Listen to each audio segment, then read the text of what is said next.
Je vous propose de déterminer graphiquement la vitesse volumique de formation des diodes à t égale 20 minutes. Donc je cherche une vitesse de formation. La mission, c'est la dérivée par rapport au temps de la concentration au diode à une date particulière, t égale 20 minutes. On va, comme on l'a dit en cours, devoir déterminer le coefficient directeur de la tangente à la courbe à t égale 20 minutes. Pour tracer la meilleure tangente possible, j'utilise une règle évidemment, mais quelle est la pente? L'astuce peut-être, c'est de prendre un point juste avant, à t égale 10 minutes, juste après, t égale 30 minutes, de repérer la pente de ce segment qui rejoint ces deux points. Je peux la tracer au crayon de papier. Puis, de tracer enfin la tangente à la courbe parallèle au segment rouge que je viens de tracer.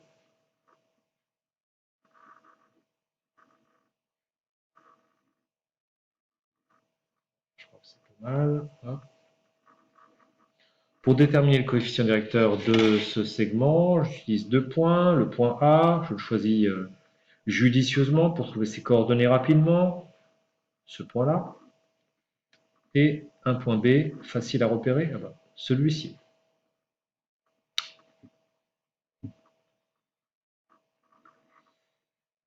La vitesse de formation est donc égale au coefficient directeur de cette tangente. YB moins YA sur XB moins YA moins XA. Que vaut YB? 11 millimoles par litre. YA, 2 millimoles par litre. L'abscisse du point B, la date, 50 minutes. L'abscisse du point A, 0. 11 moins 2 égale 9, divisé par 50. Difficile, mais en fait 9 divisé par 50, c'est 9 divisé par 100, divisé par 2.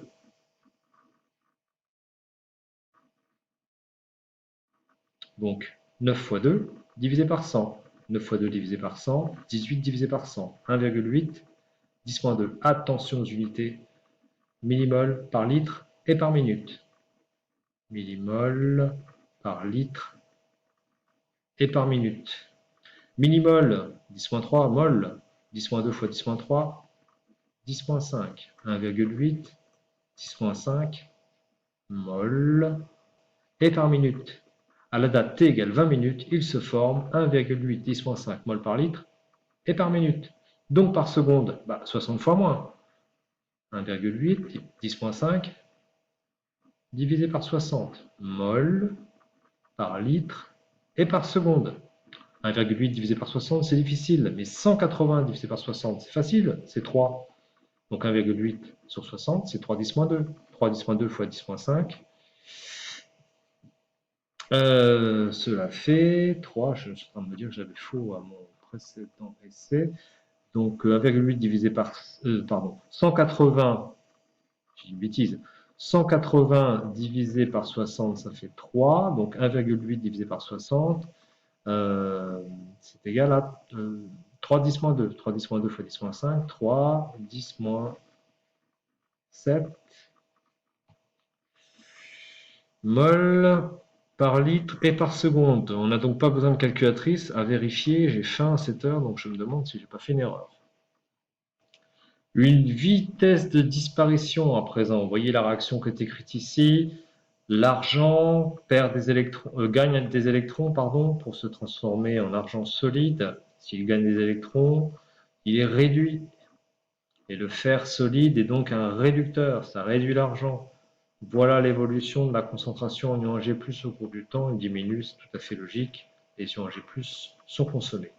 Je cherche à déterminer la vitesse de disparition des ions argent à t égale 10 minutes. Je devrais dire la vitesse volumique.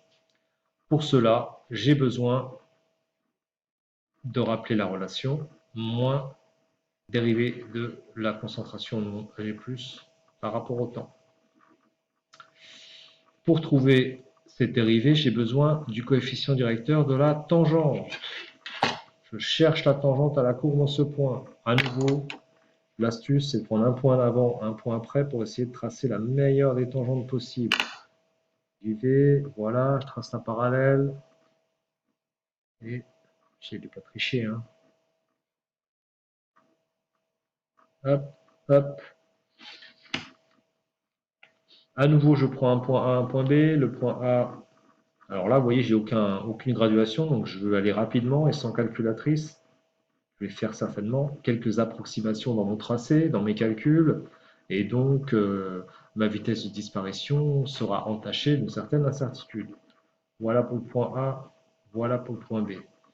J'y vais moins YB moins YA, YB, bah, 0, moins YA, 0,060, pas de problème d'unité cette fois-ci, divisé par la date TB. Alors, il faut l'évaluer. Qu'en dites-vous? 27 minutes. TA, 0, moins, ça fait plus, 0,060, divisé par 27. Cela est bien difficile. Je n'ai pas ma calculatrice. Je pose l'opération. 2 fois 27, 54. Il reste 6. 2,62. Allez, on s'arrête là. 2,2. 60 divisé par 27 fait 2,2. Donc 0,060. 2,2. 10 moins 2. Mol par litre. Et par minute. Oui, mais moi je veux des moles par litre et par seconde. S'il disparaît 2,2 10-2 mol par litre en une minute, par seconde, il en disparaît 60 fois moins. Je dois diviser donc cette valeur par 60 pour trouver des mols par litre et par seconde. Je repose l'opération. 2,2 par 60, c'est trop dur. Je fais 220 divisé par 60 3 fois. 3 fois 60, 180, il reste 40. 400 divisé par 60, 6 fois 6, 36, 6. Il reste 40. Eh bien, 3,66 alors. Allez, addu, j'ai vendu 3,7. Ça, c'était 220 sur 60. Donc 2,2 sur 60. 3,7, 10 moins 2 fois 10 moins 2, 10 moins 4 mol par litre et par seconde. Vous voyez que la calculatrice ici ne sert pas à grand chose.